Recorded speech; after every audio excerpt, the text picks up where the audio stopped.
Ven amigo a Jesús,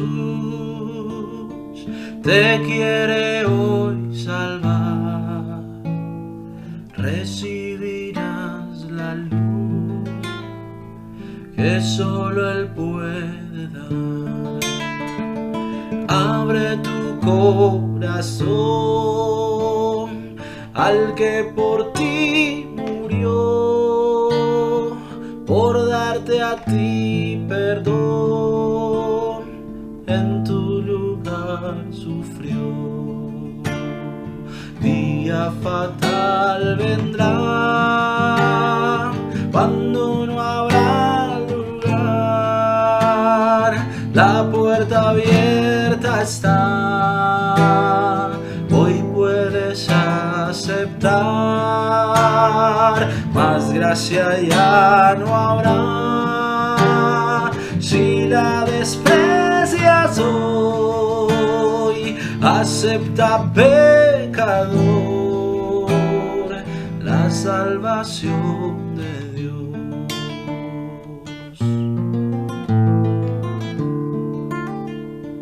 Las manos del Señor se abren hoy para ti. Acepta este amor, serás feliz así. Tus cuitas pon en Dios, pues Él las llevará por su consolación, tus penas cambiará. Día fatal vendrá cuando no habrá lugar, la puerta abierta está, hoy puedes aceptar, más gracia ya no habrá. Si la desprecias hoy, acepta pecador la salvación de Dios.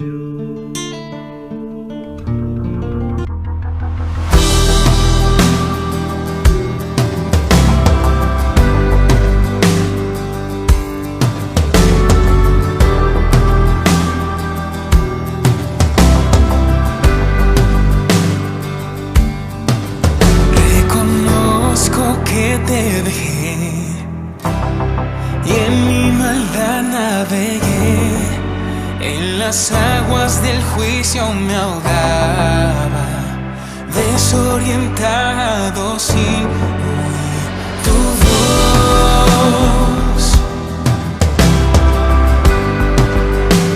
sin oír tu voz.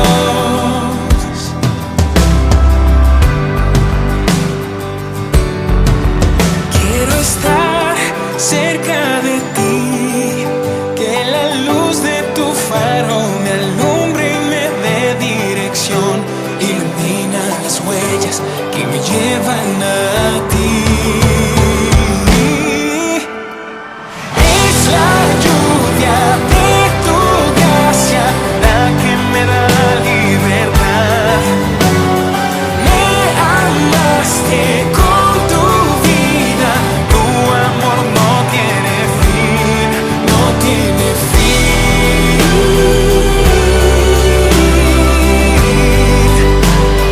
Tu amor no tiene fin.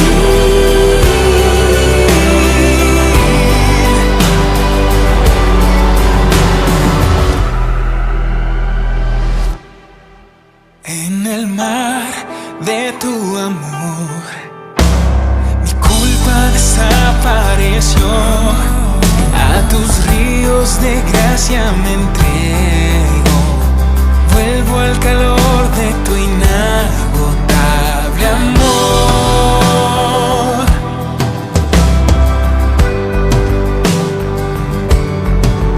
Quiero estar cerca de ti, que la luz de tu faro me alumbre y me dé dirección, ilumina las huellas que me llevan a ti.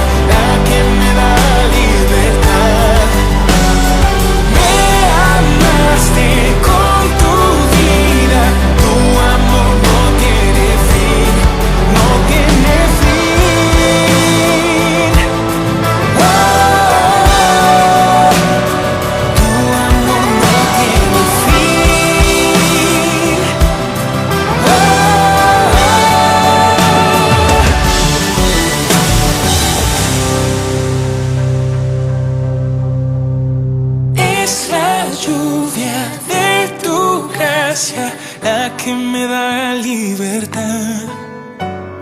Me amaste con tu vida, tu amor no tiene fin, no tiene fin.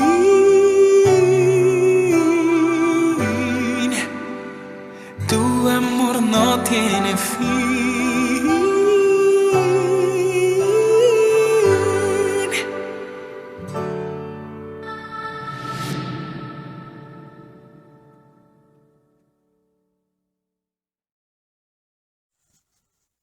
Muy buenas tardes, hermanos. Tengan todos ustedes. Espero que a pesar de los problemas que estamos enfrentando, se encuentren bien y confiados realmente en el Señor, que pues pase lo que pase, el Señor tiene cuidado de todos nosotros y con esa confianza debemos pues seguir adelante, hermanos. Todavía no sabemos cuándo podamos realmente volver a congregarnos. Sin embargo, bueno, estamos en contacto por medio de estos medios electrónicos y de alguna manera pues nos ayudan también a ir compartiendo la palabra para que nos ayudemos unos a otros y podamos realmente pues esforzarnos realmente en creer en el Señor y motivarnos a seguir adelante, porque después de un tiempo mucha gente se puede ir enfriando y eso es lo que puede pasar si no estamos recibiendo la palabra, cuando menos por este medio. Así que pues doy gracias a Dios porque nos permite pues continuar con este medio compartiendo su palabra. Y vamos a ver en esta mañana algo que Dios nos quiere mostrar, algo que es quizá de acuerdo con la situación que estamos pasando y que el Señor pues de alguna manera nos quiere dar su fortaleza, su palabra en esta mañana. Así que les pido por favor que abrimos nuestra Biblia en el Evangelio de Marcos y vamos a ver Marcos capítulo 2, versículo 1 al 12, si Dios lo permite. Y vamos a empezar con esa pregunta. Hermanos, si yo te pidiera en esta mañana que hicieras una lista de todos los problemas que tú tienes, de cualquier índole, ya sea económico, familiar, de salud, y que lo pongas por orden de importancia, ¿cuál colocarías hasta arriba, en primer lugar? Piénsalo bien un momento. ¿Cuál sería, según tú, el más urgente, o podríamos ponerlo de otra manera? Si Dios te permitiera hoy resolver uno de tus problemas, ¿cuál sería tu primera opción? Vamos a ver este mensaje que el Señor nos da esta mañana y es el problema más urgente. Vamos a ver Marcos 2:1.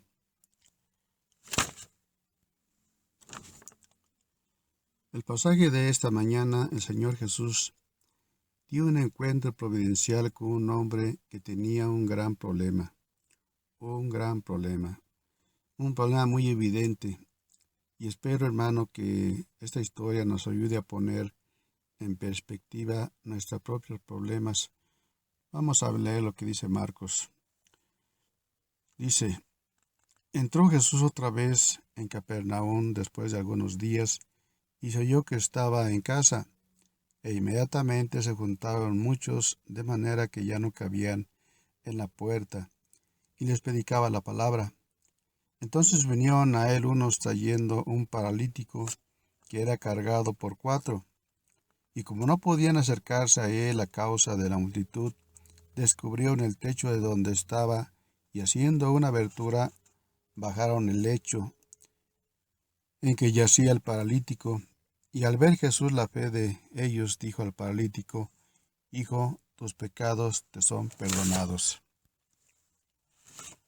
Como esta historia gira en torno a la sanación de un paralítico, permítanme ayudarlos a visualizar en esta mañana lo que significaba estar en esa condición en los días del Señor Jesucristo, porque fácilmente podemos escuchar y hablar de un paralítico y hasta valorar la historia de la época del Señor a nuestros días. Ser un paralítico en cualquier época siempre ha sido un gran problema. Pero es indudable que en los días de Jesús era una situación muy complicada y más crítica que ahora. Este hombre no tenía la menor esperanza de que en alguna parte apareciera un especialista, un neurocirujano, que pudiera operarlo y devolverle, aunque fuera un poco de movilidad, o tratar con algunos de los problemas secundarios que esta condición generalmente trae consigo. Este hombre no contaba con analgésicos que calmaran sus dolores y molestias, o con un especialista que lo ayudara a fortalecer sus músculos, ni siquiera con una silla de ruedas para ser transportado con más facilidad. Pero este hombre no tenía ninguna de esas facilidades.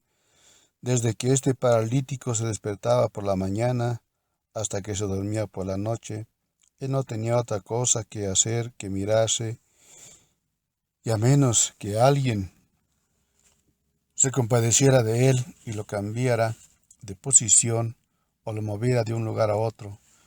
Cuando él veía que su familia iba al mercado, él estaba ahí postrado cada día, de la misma monotonía, cada día con el mismo escenario, el mismo aislamiento, tirado en el suelo sin una litera, semana tras semana, mes tras mes, año tras año, teniendo que depender completamente de otros para subir cualquiera de sus necesidades, por más pequeña que fuera. Este hombre necesitaba ayuda para vestirse, para bañarse, incluso para poder hacer cualquier necesidad fisiológica.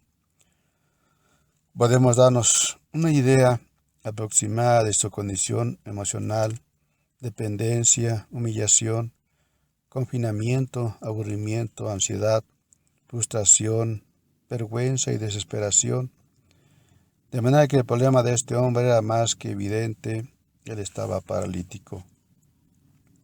Si él hubiera escuchado la pregunta que hice al principio, ¿cuál es tu problema más urgente?, él hubiera dicho, mi problema más urgente es que no puedo caminar y que no existe la menor probabilidad de que alguna vez yo pueda hacerlo. Pero de repente aparece un hombre llamado Jesús en la misma ciudad donde vivía el paralítico, la ciudad de Capernaum, haciendo milagros extraordinarios. Como hemos enseñado en algunos mensajes atrás, recuerdan cómo el pueblo se agolpó a la puerta para ver a Jesús y para ser sanados, y cómo sanaba todo tipo de enfermedades. De hecho, inmediatamente antes del relato del paralítico, lo que Marcos nos narra es la sanación de un leproso. Así que por primera vez este hombre vislumbra un rayo de esperanza.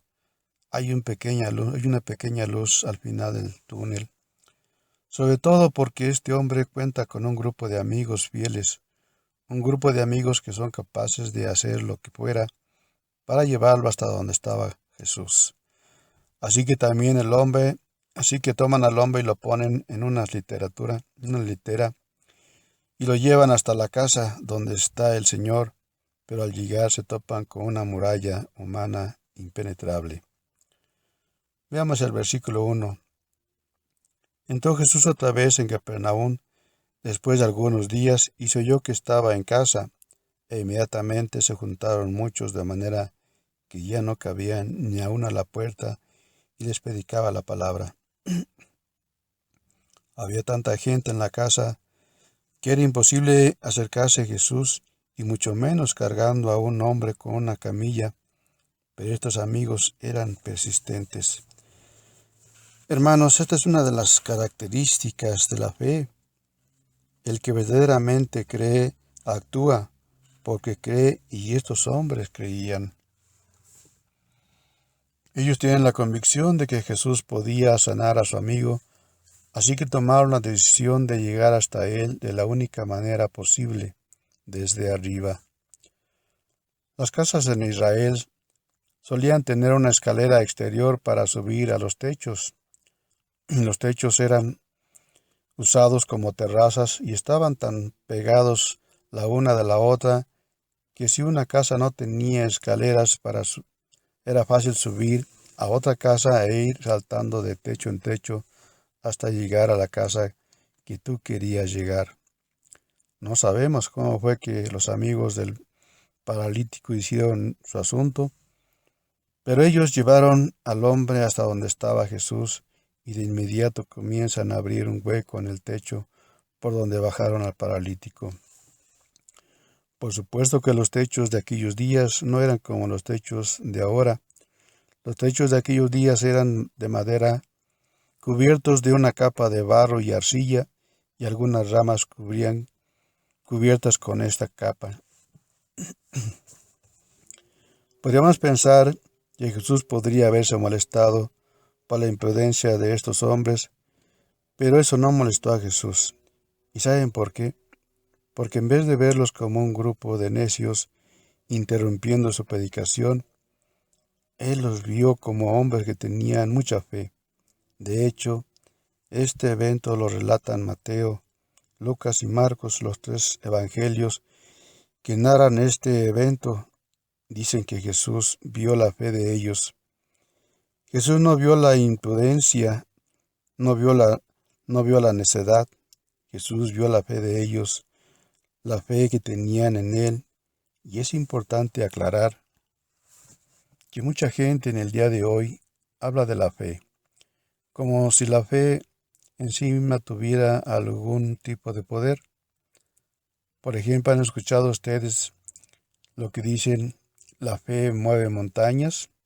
No importa cuán grande sea tu problema, lo importante es que tengas fe. Pero no, hermanos, olvídate de eso. Lo importante no es que tengas fe, lo importante es en el objeto correcto. Lo que hizo la diferencia en esta historia no fue la gran fe de ellos, de estos hombres, sino el hecho de que por esa fe ellos llevaban al paralítico a la persona apropiada, nuestro gran Dios y Salvador, Jesucristo. Así que no es simplemente tener fe, sino tener fe en Jesús. Así que ya estaba el paralítico delante de Jesús, y podemos imaginar a todos en la casa atentos a lo que el Señor iba a hacer. Pero en vez de hacer lo que probablemente todos esperaban que hiciera, Cristo se dirige a este hombre y le dice: Hijo, tus pecados te son perdonados. En el texto paralelo de Mateo dice la frase más completa, dice: Ten ánimo, hijo, tus pecados te son perdonados. Y esa frase en griego, ten ánimo, significa alégrate y llénate de gozo. Ahora él todavía no podía caminar, estaba exactamente en la misma condición en la que llegó, pero Jesús le dice que a pesar de todo eso, él tiene la razón del mundo para recobrar ánimo, para alegrarse, porque él había recibido el más grande beneficio que un ser humano pueda recibir jamás: el perdón de todos sus pecados. El perdón de todos sus pecados, hermanos. Es más que evidente que el gran problema de este hombre era que estaba completamente inmóvil, pero el diagnóstico de Jesús fue muy diferente al nuestro. Jesús sabía que su problema más urgente no era su parálisis, el problema más urgente de este hombre era su pecado y todas las consecuencias que el pecado conlleva en esta vida y en la venidera. Y aclaro, hermanos, que cuando se habla del pecado, no nos referimos únicamente a aquellos actos pecaminosos que todos solemos hacer, como mentir, robar, matar, codiciar, envidiar, adulterar. No nada más me estoy refiriendo a estos. Yo me estoy refiriendo más bien a la fuente que producen estos pecados y en el hecho de que el hombre ha decidido ir de espaldas a Dios. Ha decidido hacer su propia voluntad, buscar su propia gloria. En otras palabras, el hombre ha decidido ser su propio Dios. Pensemos por un momento en el paralítico. Él no se podía mover, él no tenía la capacidad para hacer actos pecaminosos, él no se podía mover, él no podía robar, no podía adulterar o matar, pero podía pecar, y de hecho pecaba, porque el pecado es un problema del corazón. Y ese es, según Jesús, es nuestro problema más urgente. Amigo, este es el más urgente de tu problema. ¿Quién sabe cuántas veces este hombre había soñado con la posibilidad de poder caminar, pensando, esa sería la solución de todos sus problemas? Si tan solo pudiera valerme por mí mismo, ir a donde yo quiera, cuando yo quiera, yo sería más feliz si tan solo pudiera caminar. Pero Jesús lo veía de otra manera. Para Jesús, si él lo sanaba únicamente de sus parálisis, estaba dejando a este hombre en una terrible condición. Él no había resuelto realmente el mayor de sus problemas. ¿Y saben qué, hermanos? Lamentablemente esa es la ilusión en la que viven la mayoría de las personas, incluyendo a muchos que se dicen ser cristianos o profesan serlo. Ay, si tan solo, y ve llenando esa línea como tú quieras. Si tan solo sanara de esta enfermedad, si tan solo tuviera un matrimonio feliz, si tan solo tuviera un trabajo mejor pagado, sea lo que sea que tú pongas en esta lista, estás completamente equivocado. Si tú crees que por tener cualquiera de estas cosas vas a tener una vida más plena y feliz, estás equivocado. Hay gente muy famosa que hicieron lo imposible por ser famosos, pero después de obtener lo que tanto querían, solo se convirtieron en personas insoportables, sino que ahora eran mucho más infelices que antes, porque aquello por lo que habían luchado, la fama que iba a hacer todo lo que ellos pensaban que era para bien, que iba a hacer que su vida fuera soportable, que les iba a proporcionar satisfacción personal y felicidad, ya había llegado y nada había cambiado, aún eran los mismos. Pero eso no fue lo que pasó con el paralítico. Jesús no le dio lo que él quería, sino lo que él necesitaba, y no era la sanidad de su cuerpo, sino era la sanidad de su alma. Lo que este paralítico necesitaba más urgentemente era el perdón de sus pecados, y eso fue precisamente lo que Cristo le dio. Amigo y hermano, yo no sé cuál es el mayor anhelo tuyo esta mañana, pero si es algo fuera de Jesucristo y del perdón de tus pecados, el perdón que solamente Él puede darte, estás cometiendo el más terrible de todos los pecados, la idolatría. Estás buscando propósito y significado para tu vida en lugar equivocado. Es el gran problema de la humanidad, así que lo que quiero resaltar en este pasaje es que según Jesús, ninguna necesidad humana es más urgente que el perdón de sus pecados. El perdón de sus pecados, hermanos. ¿Y sabes por qué? Porque algún día tú tendrás que presentarte ante el tribunal de Dios para dar cuenta de tu vida, y en ese juicio nadie saldrá bien parado. Nadie saldrá bien parado, hermano. Dice la Escritura en Hebreos 4:13 que todas las cosas están desnudas y abiertas a los ojos de aquel a quien tenemos que dar cuenta.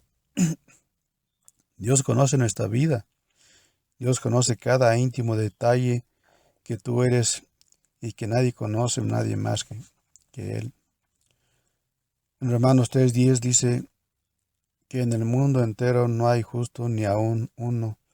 No hay quien haga lo bueno, no hay ni siquiera uno. Todos se desviaron a una, se hicieron inútiles, todos absolutamente.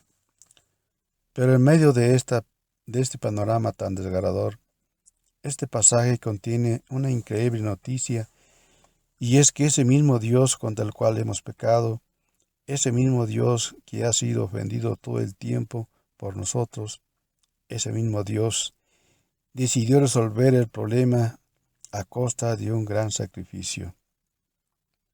Versículo 6. Estaban ahí sentados algunos de los escribas, los cuales cavilaban en sus corazones: ¿por qué habla éste así? Blasfemias dice. ¿Quién puede perdonar pecados sino solo Dios? Y conociendo luego Jesús en su espíritu que cavilaban de esta manera, dentro de sí mismo les dijo: ¿por qué caviláis en vuestros corazones? Es muy interesante ver que ellos no habían expresado absolutamente nada en su boca. De hecho, la palabra que aparece en el versículo 8 es la palabra dialogizomai, de donde proviene la palabra diálogo. Jesús tiene el poder para escuchar nuestro diálogo interior. Todos tenemos un diálogo interior. No tenemos que hablar con alguien, nosotros hablamos con nosotros mismos todo el tiempo. Y Jesús escuchó ese diálogo interior que había en los corazones de estos líderes religiosos de Israel. Y es interesante, hermanos, es que en este caso el proceso del razonamiento de estos líderes era correcto, absolutamente correcto, excepto por una cosa. Ellos pensaron: Jesús está clamando tener poder para perdonar pecados, y era correcto. Eso era así. Jesús no le dijo al paralítico: hijo mío, ve a Dios para que perdone tus pecados. Él le dijo: yo te perdono tus pecados. Así que ellos pensaron: ¿Jesús está diciendo tener la autoridad para perdonar pecados? Sí, así es. Entonces Jesús está diciendo que Él es Dios, porque solamente Dios puede perdonar pecados. Correcto. Todos los pecados que nosotros cometemos, los cometemos meramente contra Dios, y por lo tanto solo Dios puede perdonar pecados. Dice el Salmo 51 cuando David pegó con Betsabé y contra Urías Heteo. Y David confiesa su pecado delante del Señor y le dice: contra ti y contra ti solo te he pecado y he hecho lo malo delante de tus ojos. Y en el Salmo 103 dice: Él es quien perdona todas tus iniquidades. Así que estos líderes religiosos están ahí con ese diálogo interior. Jesús está diciendo que puede perdonar pecados, pero solo Dios puede perdonar pecados. ¿Cuál es la conclusión? Jesús está diciendo que Él es Dios. Correcto, Él es Dios. Lo que Jesús estaba diciendo cuando le dice al paralítico: hijo, tus pecados te son perdonados, lo que le está diciendo en realidad es que todos los pecados que había cometido en su vida los había cometido contra Jesús, y ahora Él le dice: hijo, ten ánimo, toda tu vida has pecado contra mí, y ahora quiero que sepas que yo te perdono todos tus pecados. No hay hombre en la tierra que tenga tanta autoridad para perdonar pecados, porque todos nuestros pecados son contra Dios. Por supuesto, los líderes religiosos de Israel no pueden aceptar de ninguna manera esta conclusión de Jesús y lo acusan de ser un blasfemo, la misma acusación que iba a hacer más tarde para acusarlo y llevarlo a la pena capital, o sea, la cruz. Versículo 7. ¿Por qué habla este así? Blasfemias dice este. Y ciertamente si Jesús era solamente hombre, lo que Jesús está diciendo aquí sí es una blasfemia. Pero entonces esto lleva al Señor a traer esta pregunta tan enigmática. En el versículo 9 dice: ¿qué es más fácil decirle al paralítico: tus pecados te son perdonados, o decirle: levántate, toma tu lecho y anda? Esta pregunta no es tan sencilla como parece a primera vista, porque alguien pudiera decir: bueno, es más fácil decir tus pecados te son perdonados, porque nadie puede subir al cielo y revisar los folios de la corte divina para ver si esto es verdad, que nuestros pecados han sido perdonados. Así que si yo digo a una persona: tus pecados te son perdonados, eso es muy fácil. Pero si le digo: levántate, toma tu lecho y anda, y la persona no se levanta, es obvio que soy un mentiroso y estoy hablando y no estoy hablando con la verdad. Así que es más fácil decir tus pecados te son perdonados. Sin embargo, el Señor está planteando este dilema para llegar a otra conclusión. Ya Jesús había demostrado en el capítulo anterior que Él era capaz de sanar todo tipo de enfermedad. No olvidemos eso. Él acababa de sanar en el capítulo 1 a un leproso solamente con decirle, yo quiero ser limpio. Y dice que al instante la lepra se fue de él. Jesús tenía poder para él era más fácil sanar que concederle el perdón, porque este perdón le iba a costar a Jesús mucho sufrimiento. Durante todo el periodo del Antiguo Testamento, los santos fueron perdonados porque confiaron en la promesa de que iba a venir el Salvador, y ellos manifestaron su confianza en esta promesa a través de los sacrificios, de los animales, hasta que Jesús muriera en la cruz del Calvario. Más adelante Marcos nos va a revelar lo que le costaría a Jesús pagar este perdón hasta el último centavo. Marcos, versículo 8. Para algunas personas, en algunas religiones, el perdón de los pecados es algo tan sencillo como decir a los pecadores, rézate 10 Aves Marías, unos tantos más Padres Nuestros y ya está. Pero veamos este texto en Marcos 8:31.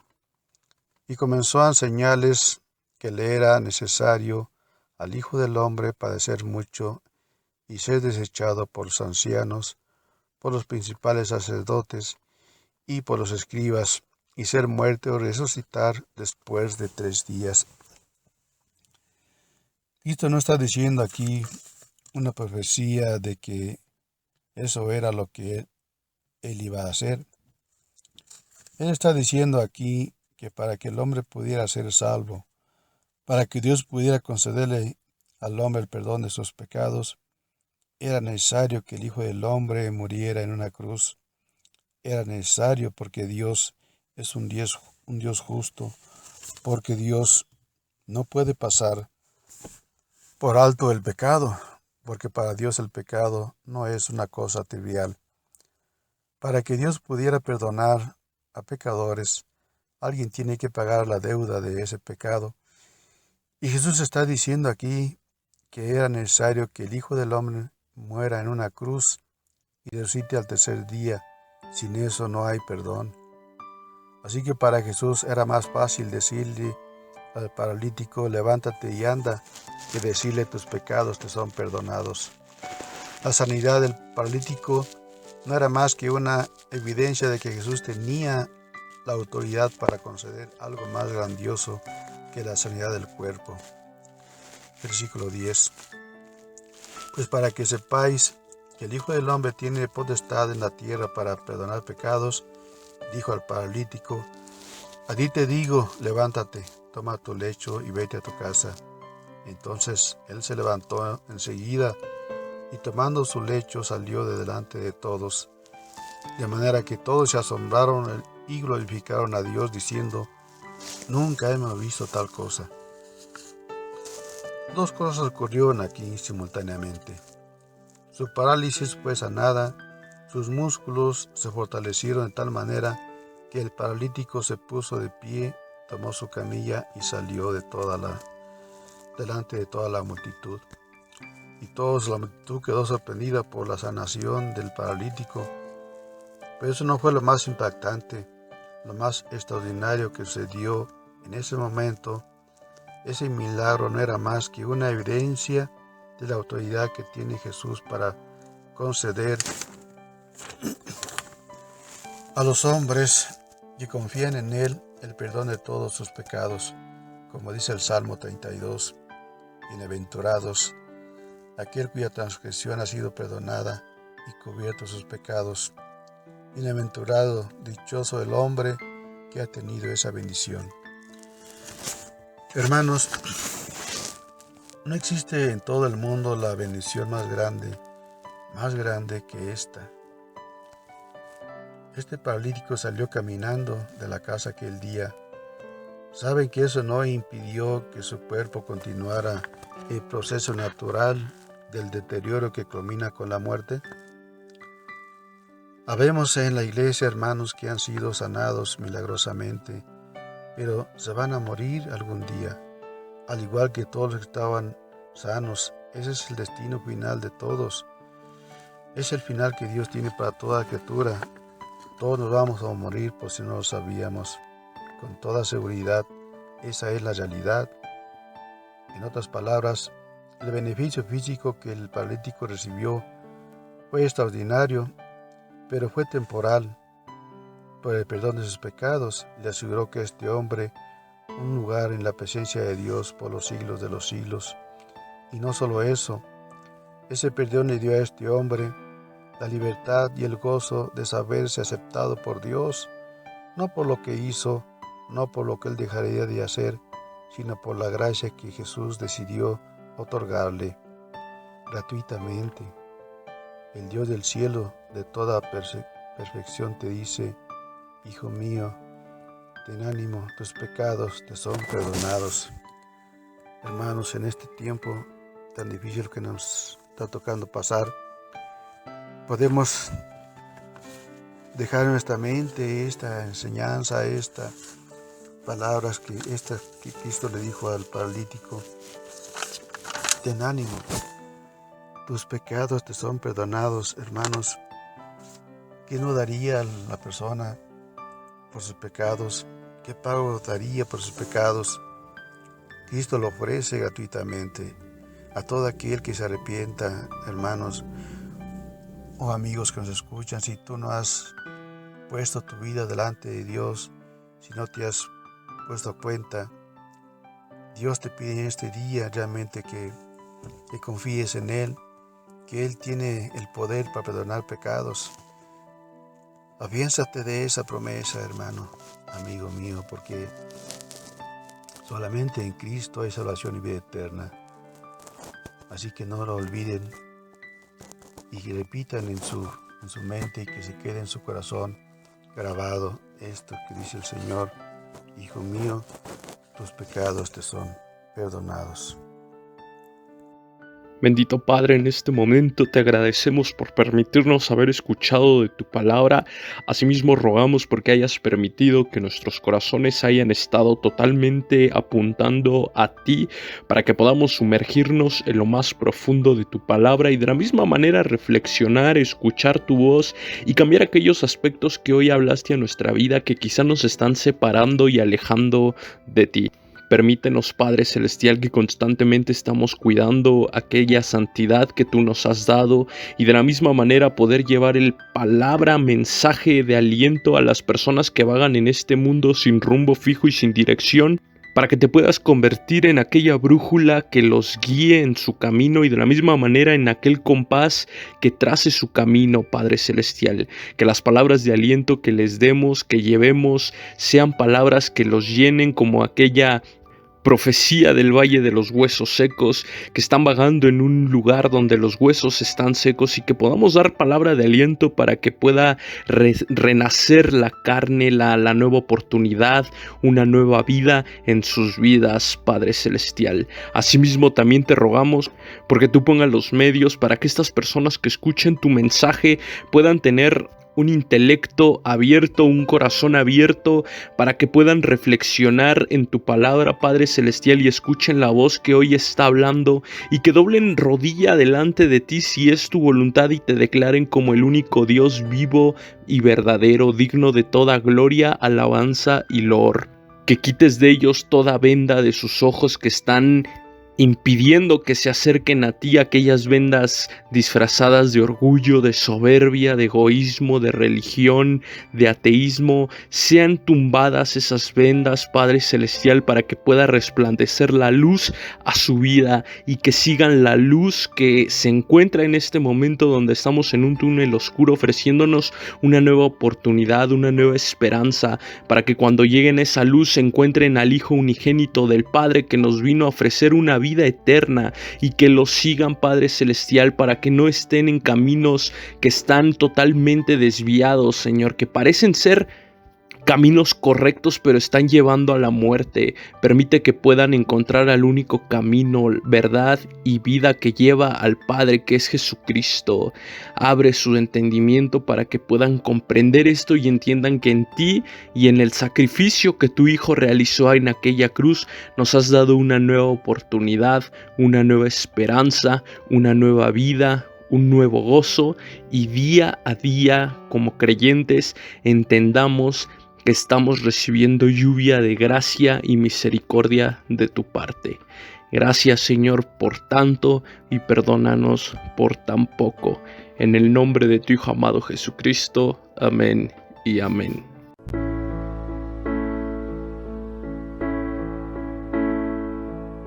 No hay problema tan grande que Dios no resuelva.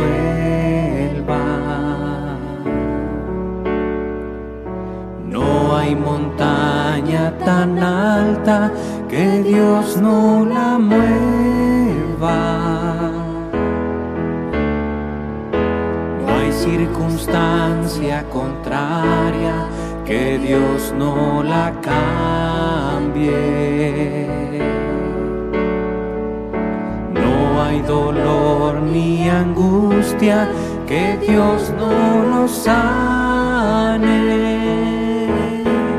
Si Él llevó las cargas del mundo sobre sus hombros, las cargas que a ti te agobian, Él las llevará. Si Él llevó las cargas del mundo sobre sus hombros,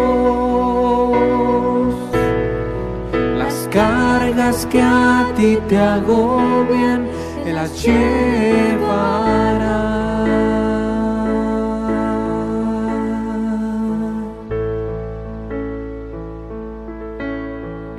Él dice: venid a mí, los trabajados, y yo haré descansar.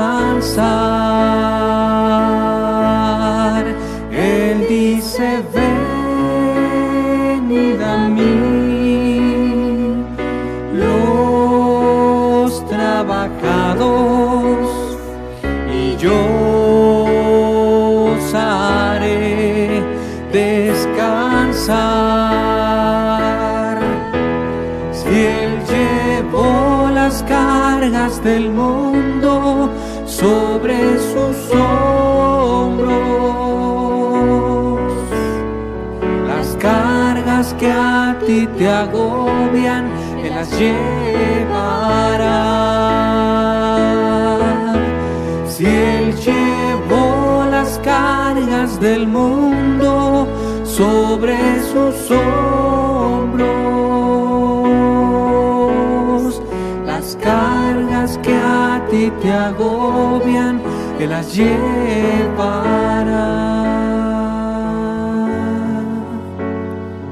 Las cargas que a ti te agobian, Él las llevará.